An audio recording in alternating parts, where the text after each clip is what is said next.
तो हेलो दोस्तों, आज हम टीकमगढ़ जाते हो हमारे इतने सारे पैसे खर्च हो जाते हैं तो हमने सोचा ही नहीं था। तो फिर बात कछ हुई ऐसी कि आज जा रहे हैं हम टीकमगढ़ और टीकमगढ़ पहुंच चुके हैं और फिर हमें रिक्शा लेकर जा रहे हैं अपने भाई साहब के कमरा पर और ये सब नज़ारा देखते हुए आगे बढ़ते हैं और फिर हम पहुंच जाते हैं व्हाइट हाउस और फिर व्हाइट हाउस के आगे से होकर हम जा रहे हैं अपने भाई साहब के कमरा पर और फिर इस गली से निकलते हुए फिर हम बातचीत करते हुए पहुंच जाते हैं अपने भाई साहब के कमरा पर और फिर ये देख लो मेरे भाई साहब का कमरा रहा और फिर इस कमरा को देखते ही हुए फिर हमारा प्लान बनता है मोबाइल देखने के लिए जाने का।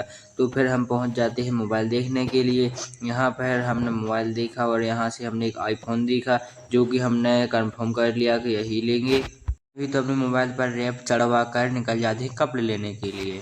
फिर हम पहुंच जाते हैं कपड़ों की दुकान पर और फिर में हम कपड़े रहे और फिर हम यहाँ से कपड़े ले रहे हैं।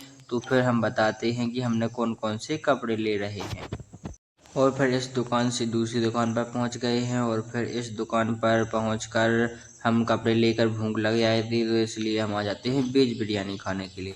फिर वेज बिरयानी खाकर फिर हम पहुंच जाते हैं MBA कपड़े वाले की दुकान पर। तो यहाँ से हमने कपड़े लिए और फिर हम पहुंच जाते चप्पल की दुकान पर। तो फिर हमने यहाँ से चप्पल ली और फिर चप्पल लेकर फिर से हम पहुँच जाते हैं अगली दुकान पर कपड़े लेने के लिए। तो यहाँ पर हमने टी शर्ट ली और फिर ये टी शर्ट लेकर के लिए निकल आते हैं। धन्यवाद।